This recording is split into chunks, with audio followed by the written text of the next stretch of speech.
Best varicose veins చికిత్సనే పొందండి. నొప్పి లేని చికిత్స కోసం సంప్రదించండి ఎబిస్ హాస్పిటల్. సుమన్ టీవీ ప్రేక్షకులకు నమస్కారం. ప్రస్తుతం మనతో పాటు ఉన్నారు సంకల్ప మందిర్ నిర్వాహకులు, ప్రముఖ జ్యోతిష్యులు బ్రహ్మశ్రీ నందిబట్ల శ్రీహరి శర్మ గురువు గారితో మాట్లాడదాం చంద్రగ్రహణం గురించి. మరి చంద్రగ్రహణం మార్చి 3న పట్టు విడుపు సమయాలు, ముఖ్యంగా ఏ ఏ రాశుల వారికి ఎలాంటి ప్రభావం ఉండబోతుంది, ఈ వివరణ అంతా కూడా తెలియజేయడానికి గురువుగారు సిద్ధంగా ఉన్నారు. మాట్లాడదాం. గురువుగారు నమస్కారం. గురువుగారు, వాగర్థ వివ సంపృక్తౌ వాగర్థ ప్రతిపత్తయే జగతః పితరౌ వందే పార్వతీ పరమేశ్వరౌ. ఆదిత్యాయ చ సోమాయ మంగళాయ బుధాయ చ గురుశుక్ర శనిభ్యశ్చ రాహవే కేతవే నమః. శృంగేరి జగద్గురు పీఠాధిపతులకి, కంచిపీఠాధిపతులకి నమస్కారములు తెలియజేసుకుంటూ కార్యక్రమాన్ని ప్రారంభిద్దాం. గురువుగారు, మరి చంద్రగ్రహణం మార్చి 3న అంటున్నారు. ఏ సమయం అసలు దేశం మీద ప్రభావం ఉంటుంది అంటారా? పట్టు విడుపు సమయాలు ఏ రాశుల వారి మీద ఎలాంటి ప్రభావం చూపబోతుంది? ఇందులో మంచి ఉంటుంది, ఇబ్బందులు కలిగే విషయాలు కూడా ఉంటాయా? ఆ వివరణ అంతా కూడా ఒకసారి తెలియజేస్తారా గురువుగారు? తప్పకుండానమ్మా. వీక్షించేటువంటి మన సుమన్ టీవీ ప్రేక్షకులు జాగ్రత్తగా గమనించండి. ఈ గ్రహణ సందర్భంగా అనేక ప్రసార మాధ్యమాలలో చాలా మరణగండాలని, లేకపోతే రోడ్డున పడతారని, జీవితమే నాశనం అయిపోతుందని కొన్ని రాశుల వారికి చెప్తున్నారమ్మా. కొన్ని రాశుల వారికి అద్భుత రాజయోగము అని అంటున్నారు. వాస్తవానికి ఇవేవి కాదమ్మా. అంటే గురువుగారు, అంటే గ్రహణ సందర్భంగా ఏ రాష్ట్ర వారికి బాగుంటాయి అంటే, ఒక వ్యక్తి 100 రూపాయలు సంపాదిస్తాడు అనుకోండి, ఆ రోజుకి 150 రూపాయలు సంపాదిస్తాడు. అంతే తప్ప 1,00,000 రూపాయలు వచ్చి సంపాదించబడడు. ఒక వ్యక్తి 100 రూపాయలు మామూలుగా నష్టపోవడం అనేటువంటిది ఉంటే, మంచిగా లేని రాశుల్లో జన్మించిన వాళ్ళకి గ్రహణ సందర్భంగా మంచిగా చెప్పబడినటువంటి రాశుల్లో జన్మించినటువంటి వారికి 120 రూపాయలు, 150 రూపాయలు, 140 రూపాయలు నష్టం ఉంటుంది. అంతే తప్ప 100 రూపాయల నష్టం వచ్చే చోట 1000 రూపాయల నష్టం ఉండదమ్మా. కాకపోతే కాస్త అధికంగా మంచి, కాస్త అధికంగా చెడు అనేటువంటిది ఉంటుంది. ఈ యొక్క గ్రహణాన్ని గ్రస్తోదయ సంపూర్ణ కేతుగ్రస్త చంద్రగ్రహణము అనేటువంటిది చెప్పబడి ఉంది. కాబట్టి ఇక్కడ ఏంటి గ్రస్తోదయము అని అంటే, మధ్యాహ్నం 3:19 ప్రారంభమై సాయంకాలం 6:47 వరకు ఉంటున్నటువంటి ఈ యొక్క గ్రహణ ప్రభావం, సూర్యాస్తమయమేమో 6:19 ఉంటుంది. గ్రహణం ఏర్పడినప్పటి నుంచి సూర్యాస్తమయం వరకు మనకు కనబడదు కాబట్టి అది గ్రస్తోదయము అయింది.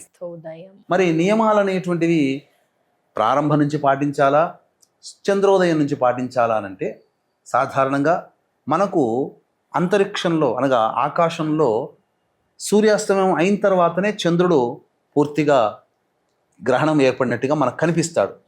మధ్యాహ్న సమయంలో చంద్రుడు కనబడాడు కదా. కాబట్టి కనిపించే సమయం అయినటువంటి 6:19 నుంచి 6:47 వరకు ఆ సమయంలో పట్టు విడుపు స్నానం ఆచరించడం, దేవతారాధన చేయడం మంచిది. ఇది వైజ్ఞానికంగా మనం కరెక్ట్ చేసుకోవాల్సినటువంటి. శాస్త్ర ప్రకారము అయితే మధ్యాహ్నం 3:19 ప్రారంభమవుతుంది కాబట్టి 3:19 పట్టు స్నానం ఆచరించి ఇష్టదేవత ఆరాధన, గురువు గారు ఇచ్చినటువంటి మంత్రము, లేదా విష్ణు సహస్రనామం, శివ సహస్రనామం, లలితా సహస్రనామం, ఇలాంటి దేవాలయం అమ్మవారికి అయ్యవారికి సంబంధించినటువంటి దేవతా స్తోత్రాలు ఇవి పఠించవచ్చు. విడుపు స్నానం చేయవచ్చు 6:47. అయితే ఈ యొక్క గ్రహణము మార్చి 3వ తారీఖు రోజున పూర్వ ఫల్గుని నక్షత్రంలో కేతుగ్రస్తముగా ఏర్పడుతుంది కాబట్టి, సింహరాశిలో ఏర్పడుతుంది కాబట్టి, ఈ సింహరాశిని బేస్ చేసుకొని మిథున రాశి వారికి, తులారాశి వారికి, వృశ్చిక రాశి వారికి, మీన రాశి వారికి, ఈ 4 రాశుల్లో జన్మించినటువంటి వారికి శుభ ఫలితముగా చెప్పబడి ఉంది. తక్కిన మేష, వృషభ, కర్కాటక, సింహ, కన్య, ధనుస్సు, మకర, కుంభ ఈ రాశుల్లో జన్మించినటువంటి వారికి కాస్త ఇబ్బందికర పరిస్థితులు ఎదురవుతాయి. కాబట్టి ఈ రాశుల్లో జన్మించినటువంటి వాళ్ళు తగు పరిహార క్రియలు కానీ, ఇష్టదేవత ఆరాధన కానీ చేసుకోవాలి. దీన్ని దృష్టిలో పెట్టుకుని మన పీఠమాధ్వర్యంలో 4వ తారీఖు రోజున సాయంకాలం 6 గంటలకి ఈ మేష, వృషభ, కర్కాటక, సింహ, కన్య, ధనుస్సు, కుంభ, మకర రాశుల్లో జన్మించినటువంటి వారికి ఈ గ్రహణ దోష నివారణ పూజల హోమాలు జరిపించి శక్తిపాతం చేసినటువంటి కరుంగలి మాల ఇవ్వడం జరుగుతుంది. అవకాశం ఉన్న వాళ్ళు స్క్రీన్పై కనిపిస్తున్న నెంబర్కి కాంటాక్ట్ చేసి 4వ తారీఖు సాయంత్రం 5 గంటల లోపల మీ గోత్రనామాలు నమోదు చేసుకోవచ్చు. ఇక ఈ యొక్క పుబ్బ నక్షత్రంలో ఏర్పడుతుంది కాబట్టి అనుజన్మ తారులైనటువంటి పుబ్బ, పూర్వాషాఢ, అలాగే భరణి నక్షత్రంలో జన్మించిన వాళ్ళకి కూడా దోషప్రదమే. ఈ 3 నక్షత్ర జాతకులు సింహరాశిలో జన్మించినటువంటి వాళ్ళు గ్రహణాన్ని చూడకూడదు. గర్భిణీ స్త్రీలు మనకు పాతకాలం ఆచారంలో చెప్పినట్టుగా అదేదో ఈ మధ్య కాలంలో వచ్చింది, కానీ వాస్తవానికి దేవతా ఆరాధన చేసుకుంటూ హాయిగా ఉండవచ్చు. నిద్రపోకుండా ఉంటే మంచిదమ్మా. గర్భిణీ స్త్రీలు అలాగే ఈ యొక్క గ్రహణ సందర్భంగా ఎటువంటి దురాచారాలు అంటే కటింగ్ చేసుకోవడం, గోర్లు తీసుకోవడం లాంటివి, ఎదుటి వాళ్ళతో దుర్భాషలు ఆడడం కానీ, అలాగే ఈ గ్రహణ సందర్భంగా ఈ సంబంధించినటువంటి నిర్ణయాలు, గొప్పవైన నిర్ణయాలు అంటే డబ్బులు ఇవ్వడం కానీ, లేకపోతే వ్యాపారం ప్రారంభం చేయాలనుకుని కానీ, మనం ఏందో ఫ్యూచర్ ప్లాన్లో ఏం చేయాలనుకుంటామో అటువంటివి శుభమైనటువంటి నిర్ణయాలు తీసుకోకుండా ఉంటే మంచిది. ఆ సమయాల్లో మాత్రమే గురుగారు ఈ గ్రహణ వేధ అనేటువంటిది చంద్రగ్రహణానికి 3 జాముల ముందు కాబట్టి ఉదయం 9:19 నుంచి ప్రారంభమవుతుంది.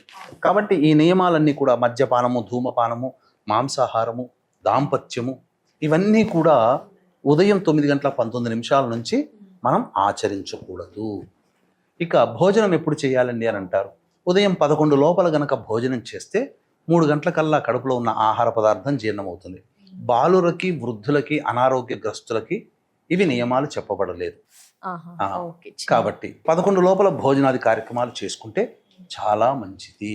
గర్భిణీ స్త్రీలు తినొచ్చా గురువు గారు? ఏమైనా తినవచ్చునమ్మా, తప్పులేదు. కానీ ఆ గ్రహణం ఉండే సమయంలో మాత్రం కాస్త జాగ్రత్తగా బయట తిరగకుండా ఉంటాయి. ఎందుకంటే మనకు విషవాయువులు మన భూమి మీద రాకుండా ఓజోన్ పొర కాపాడుతుంది. కానీ గ్రహణ సందర్భంలో ఓపెన్ అవుతుంది. అయినప్పుడు కొంత విషవాయువులు చాలా మటుకు మనం భూమి మీద ప్రసరిస్తాయి. కాబట్టి మనం తినే పదార్థాలలో ఈ యొక్క సంబంధించినటువంటి దర్భలు వేసే అలవాటు మనకు. అందుకనే దర్భలు అనేటువంటివి చేయాలి. దర్భలు అనేటువంటివి మంచినీటిలో కానీ, ఊరగాయలు పెట్టుకునే వాటిలో కానీ, నిలువ ఉన్న పదార్థాల్లో కానీ, బియ్యంలో కానీ ఇది చేయాలి. అలాగే దేవతా చిత్రపటాలు అనేటువంటివి మనము ఆ రోజున దేవతా పూజ యథావిధిగా చేసుకోవచ్చు. ఆ దేవతా చిత్రపటాల్లో అక్కడక్కడ దర్భలు, గరిక పోచలు పెడతారు తప్పమ్మ, దర్భలు ఆ దేవతా చిత్రపటాల దగ్గర పెట్టవచ్చు. అలాగే ఇంటి మధ్య హాలులో షట్కోణము కానీ, చతుర్భుజము కానీ, చతురస్రాకారం కానీ ముగ్గుపిండితో వేసి మధ్యలో దర్భపుల్లలు ఉంచితే సరిపోతుంది.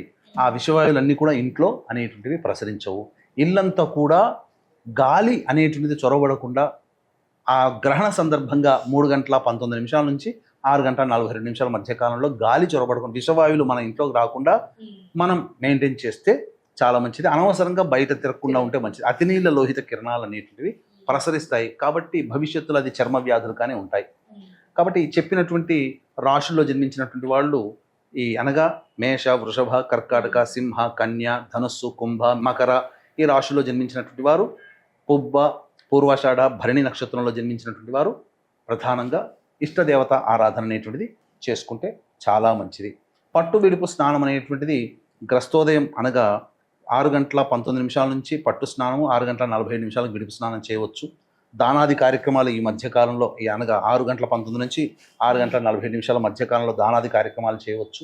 ముఖ్యంగా దాన కార్యక్రమాలు అనేటివి సహజంగా గుళ్ళు తెరిచి ఉంచబడవు కాబట్టి తెల్లవారి అనగా 4వ తారీఖు రోజున ఉదయం ఎవరైతే ఈ దోషం ప్రదమైనటువంటి రాశిలో జన్మించిన వాళ్ళు ఉన్నారో ఆ రాశిలో జన్మించినటువంటి వాళ్ళు వెండి చంద్రబింబము, వెండి సర్పబింబము, ఒక కంచు పాత్ర తీసుకొని దాని నిండా శుద్ధమైన ఆవు నేతి వేసి ఆ ఆవు నేతిలో ఈ 2 బింబాలు వేసి ఉలవలు మరియు బియ్యము, గోధుమలు, మినుములు వీటితో సహా దానం గనక చేసినట్లయితే ఆ దోషమంతా కూడా తొలగిపోతుంది.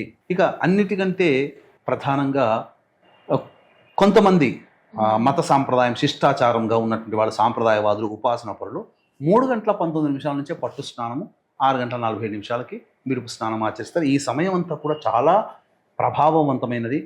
మనం బయట 100 సార్లు శ్రీరామ అంటే వచ్చే ఫలితం ఇక్కడ గ్రహణ సమయంలో ఒక్కసారి పఠిస్తేనే వస్తుంది. ఇక్కడ బయట ప్రసార మాధ్యమాలు చెప్పినట్టుగా కొన్ని రాష్ట్రాల వారికి ఇక రాజయోగమే అని పెడతారు, కొన్ని రాష్ట్రాల వారికి మరణగండము అని అంటారు, భయపెట్టించేటువంటిగా ఉంటాయి. కాబట్టి ప్రేక్షకులారా, ఇటువంటి గ్రహణ సందర్భంగా గ్రహణం అనేటువంటిది అంతరిక్షంలో ఏర్పడేటువంటి ఒక అద్భుత దృశ్య కావ్యం ఇది. కానీ ఈ గ్రహణం అనేటువంటిది కొన్ని ఉత్పాతాల్ని ప్రపంచవ్యాప్తంగా తీసుకొని వస్తుంది. సింహరాశి అని అంటే రవికి సంబంధించిన రాశి, పైగా నవగ్రహాలలో రాజు కాబట్టి ప్రపంచవ్యాప్తంగా పెద్దన్నగా పాత్ర పోషించే అమెరికా లాంటి దేశాల్లో కొన్ని ఇబ్బందికర పరిస్థితులు రావచ్చు. అంతేకాకుండా కొత్త యుద్ధాలు ప్రారంభమవ్వచ్చు, ఆల్రెడీ యుద్ధాలు జరుగుతున్న వాటి ఉధృతం అవ్వచ్చు. ఇప్పుడు America, Iran, Ukraine, Russia, Afghan, Pakistan, ఇలా చైనా, తైవాన్ ఇలాంటివి చెప్పబడ్డాయి కదమ్మా. ఈ దేశాల మధ్యన యుద్ధ ప్రారంభ చర్యలు మీరు గమనిస్తున్నట్లయితే దేశాధ్యక్షులు మరణించే అవకాశాలు ఉంటాయి. ఉదాహరణకి గత 3-4 రోజుల కిందట ఒక వార్త హల్చల్ చేసింది, ఇరాన్ అధ్యక్షుడు ఖమేనీ చనిపోయాడు అని చెప్పి. కానీ అది నిజమో కాదో తెలియదు, కానీ వార్తలు అయితే వచ్చాయి, డిక్లేర్ కాలేదు. సో ఇలాంటివి అనమాట దేశాధ్యక్షులకి ప్రమాదకరము, దేశాలకు ప్రమాదకరము, సునామీ, భూకంపాలు లాంటివి జరిగే అవకాశాలు గ్రహణ తదనంతరం ఏర్పడే అవకాశం ఉంటుంది. కాబట్టి జాగ్రత్తలు పాటించక తప్పదు. కాబట్టి ఈ చెప్పబడినటువంటి రాశుల్లో ఎవరికైతే బాగోలేదని చెప్పబడి ఉన్నామో వాళ్ళు దేవతారాధన చేసుకుంటే జరిగే నష్టం ఉదాహరణకు చెప్తానమ్మా. ఓకే గురుగారు. దెబ్బ తగలాలి అని రాశి ఉందనుకోండి, బాగోలేని రాశులు ఏవైతే చెప్పారో వాళ్ళు ఈ సంబంధించినటువంటి డాంబర్ రోడ్డు మీదనైనా కంకర రాళ్ళు ఉన్న చోట పడి దెబ్బ తగులుతుంది. మంచి జరుగుతున్నదని అనుకోండి, దెబ్బ తగులుతుందని రాశి ఉంటుంది. మంచి రాశుల్లో అనగా మిథున రాశో తులా రాశిలో జన్మించుంటారు, లేదా మీన రాశిలో జన్మించుంటారు, వృశ్చిక రాశిలో జన్మించుంటారు. వాళ్ళకి శుభం కలుగుతుందని చెప్పబడి ఉంది.